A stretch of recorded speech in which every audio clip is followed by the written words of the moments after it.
this is group 2, and we are given the question 3 and 4. So this question was under social perception, the first question, and before I'm going to first give the definition of social perception. So social members, I'm going to first give the definition of social perception, and it refers to mental process through which individuals interpret, analyze, and make sense of social information by receiving from others. So this includes interpreting people's behaviors. We have also facial expressions, body language, tone of voice. So that one will help individuals to make judgment about their emotions, intentions, or trust. So social perception is a key aspect of social cognition, which brings out how people think and understand the social world, and how we should respond to the social situation. So by that summary of that social perception, I'll call another colleague to go.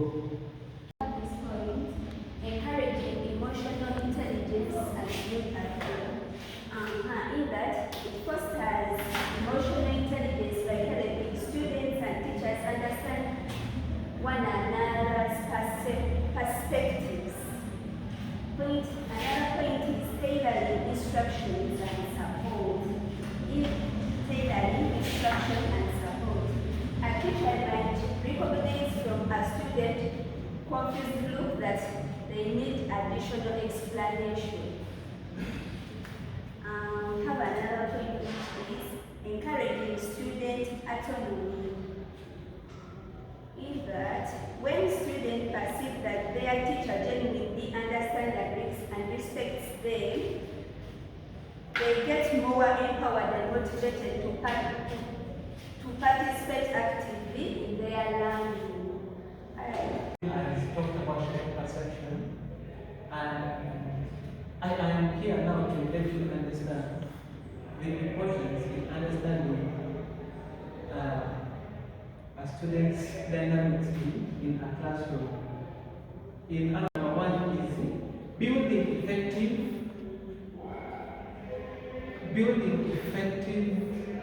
teacher-student relationship. Building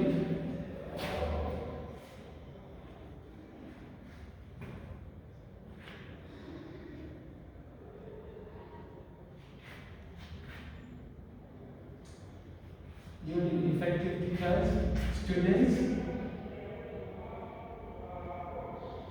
relationship. How does it help to build student-teachers relationship?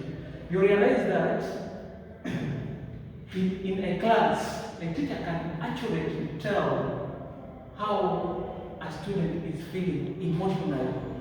I can study a child and say, that one is annoyed, that one is anxious, that one is happy. Now, for example, a teacher can recognize that a student who is not usually quiet in class, in that particular day is quiet. Why? So it helps the teacher to understand a student's emotion, hence building effective teacher-student relationship. Point number 2, it helps in managing classroom behavioral structures or classroom behavioral conflicts. How do students behave in a class? Teachers, special perception help teachers manage classroom very well. For example, issues between students. You realize that some students develop some issues, and a teacher comes in to intervene as fast as he can. Or you realize that now the teacher is controlling the classroom very well. Then lastly, it helps teachers create an inclusive learning. How does a teacher create an inclusive learning? You realize that some learners are always quiet in class.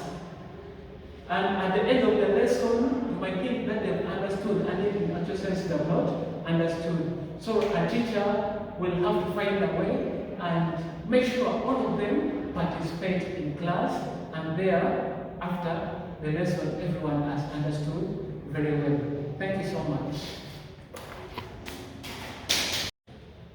Yes, good morning, members.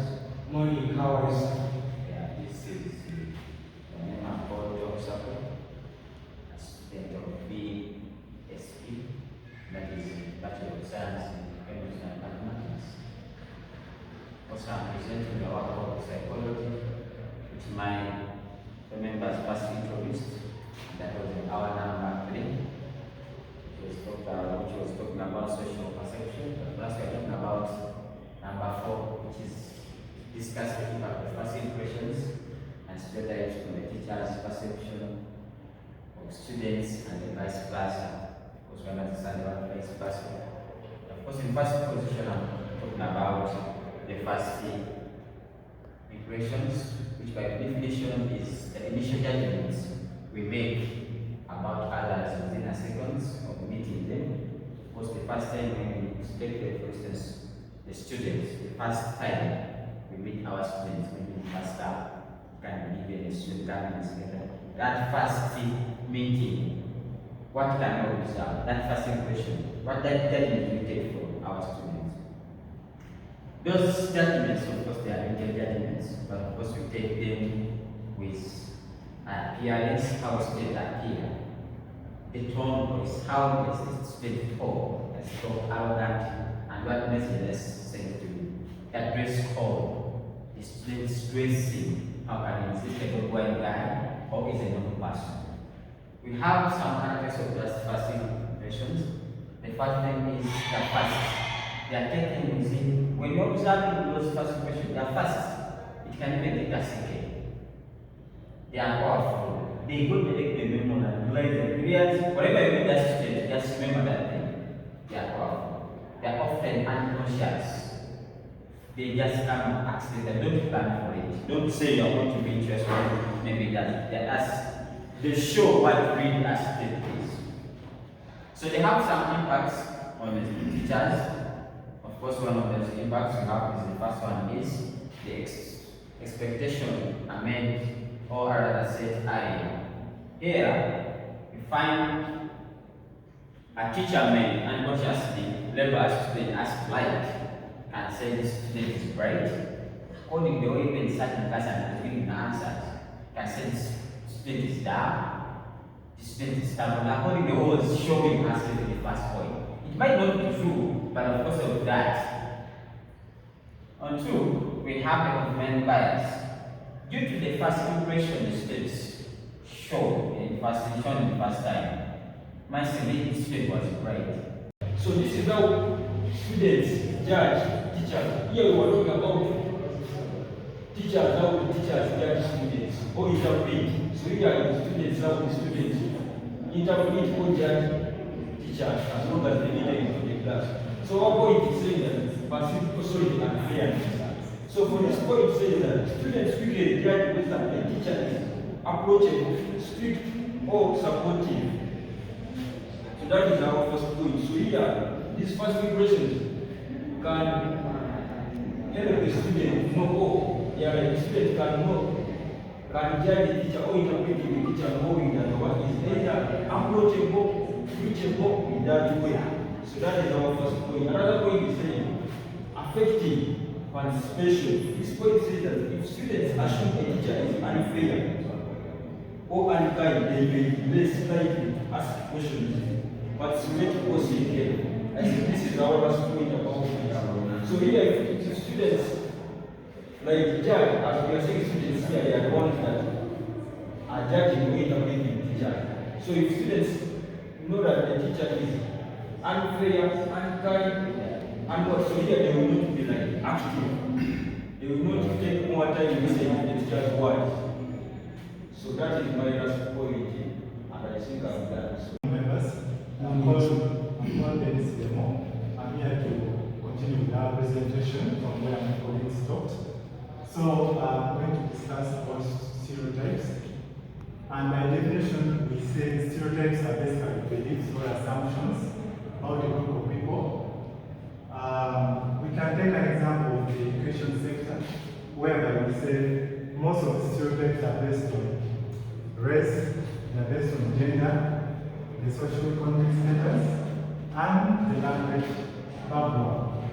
For example, race, we find that in a setting like this, in a setting like KIU, we find that we have different kinds of races here, and some students can have just negative stereotypes towards certain races.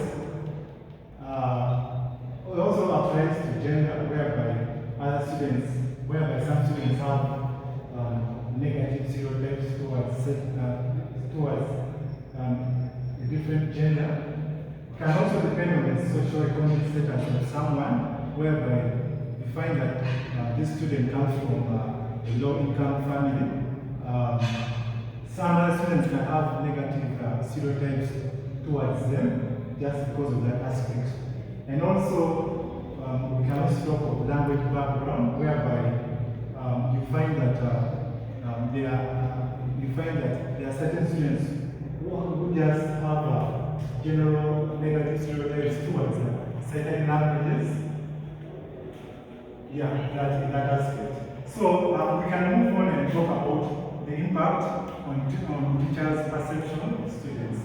And our first point is bias in expectations and evaluation. When we talk about this, is basically we're saying in certain settings there are low expectations of students. Like let's say in the school, you will find that there are low expectations of students from marginalized families or poor families. You find that the teacher can just look at such a student and he or she just draws a conclusion that the student at the end of the term or at the end of the semester, he or she is going to perform like this and like this. And also, we can talk about disciplinary disparities, whereby we also take an example of a school setting. We say, let's say minority students, for example, let's say it's a mixed school whereby we have whites and black kids in the same school. So you will find that teachers will tend to punish black students more than the white students for the same crime committed, just because they have a negative stereotype towards these black students. And then moving on, we also have our last point, which is a self-fulfilling prophecies. This is just basically when teachers they expect less from certain students. Just as an example, as I told you, certain students come from poor backgrounds, and certain teachers just tend to have negative stereotype towards the students, and you find that at the end of the day, they end up giving students less attention, and this basically will end up affecting such students at the end of the day, and yet this is just coming from a negative stereotype towards such students, and yet in actual sense, these students are more capable of achieving much. Thank you so much. This is the end of my presentation. My colleague is going to come and take on the impact on students' perception of teachers. Thank you so much. morning, sir. We are going to continue where the impact of students' perception of teachers. Point number one is trust and engagement. Here are the students in maybe school or campus who tend to discover whether that teacher is from lower background or in terms of ethnic groups, whereby then they tend to undermine those teachers and we don't have a student-teacher relationship. Point number 2 is here, students, when they look at the judgment from school, they tend to lack confidence with teachers or interactions, therefore they are normalized as special class. Then social isolation, those who are high, as well as not very important to others in terms of. Once again, more members, of course, as we are concluding our discussion, which was talking about the first impression and the stereotypes. Of course, we discussed the impacts, both sides, the first impression and the stereotypes. And now we are looking for the consequences which we face due to the first impressions and the stereotypes. And we have obtained the consequences. The first one is the impaired teacher-student relationship. We find here, due to the first perception you get from, or the stereotype you get from your learner, you find you have the mistrust. Remember, the first you are a student, there's misunderstanding. The man is doing something which is good, but because of the perception, you do not understand it. There's miscommunication. You no longer want to associate with such a student due to the first perception to all the stereotype. The second one is the low academic achievement. You find the learners, some learners don't perform well, not just because they are not good academically, but because they are not in a fair relationship with the teacher. So you find they don't speak well, or they don't like the teacher doing what is doing. So that also affects their academics. Then also unequal education opportunities.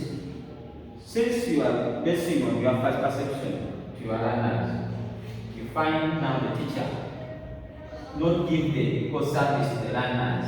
Realize that this one is serious, you find it's giving good work, the other one guidance or other support to a certain student because of the first perception. Leaving the other knows that I can stubborn doing what. So you find those consequences come and affect the learners. Mornings.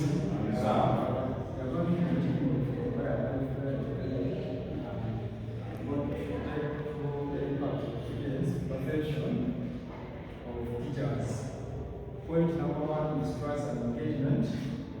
Here are the students in maybe school or campus who tend to discover whether that teacher is from lower background or in terms of ethnic groups, whereby then they tend to undermine those teachers and the teacher don't have a student-teacher relationship. Point number 2 is here, students, when they look at the judgment from school, they tend to lack confidence with teachers or interaction